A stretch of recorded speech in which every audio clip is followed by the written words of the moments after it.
Hello, Mark. I'm Sherry. The next one is for Sherry, number 21. Sherry, there are parts of issues.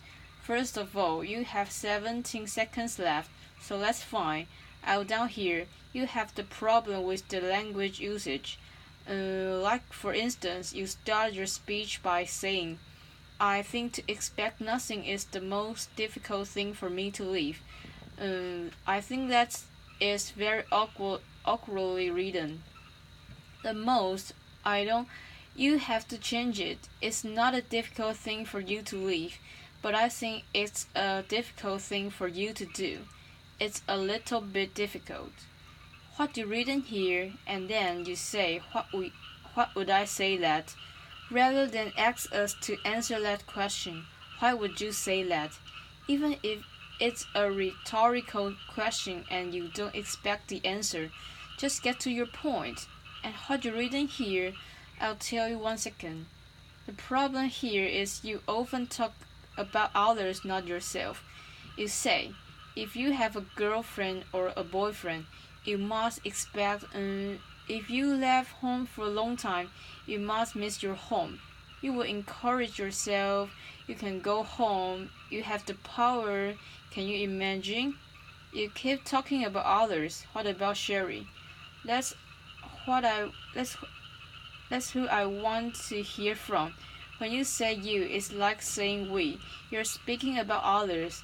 When you say you, and I look at it, and I think if you have a boyfriend or a girlfriend, you must expect to have a date with him or her.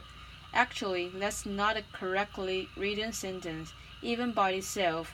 If you have a girlfriend or a boyfriend, when you put the word "and," you say, and you must expect to have a date with him or her.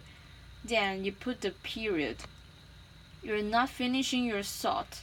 If you get rid of the word "and," so it's a writing problem here. You have to work more on your writing so it will make better sense using it correctly. And then you say, however, I don't have one, so I'm sorry that I can share the experience about that with you. Why are you talking about something that you don't know something about? This is supposed to be something Sherry knows about herself. You bring up the subject, the boyfriend and the girlfriend, but you say, I don't have a boyfriend or a girlfriend, right? So I can talk about it. So you can see that it's not necessary. It's a wasted word. I don't have it, so I can talk about it. So don't bring it up, Sherry. And you say, I will take another example. You mean you will give another example, but again, don't tell me what you're going to give us an example. Sherry, just give us the example, but use it correctly. I will give another example, a lot of less awkwardly written. If you left your home for a long time and you must miss your home and expect that you go home as soon as possible. Sherry, who are you talking about? Yourself? Then said it. It doesn't fit for everybody else. It certainly doesn't fit for me. But when you say you, and I'm looking at that, okay, Sherry is talking about me. And you will encourage yourself when you finish this day. You can go home this day. You mean these days? So right away, you take a word that should be plural, you make it singular, but it's very awkwardly written.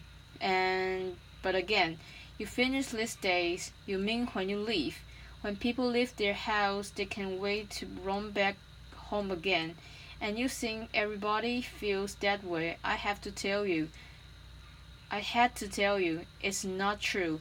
But again, you talk a lot about other people, and I don't sense you talking. I don't sense you talk about yourself here. You need to fix that.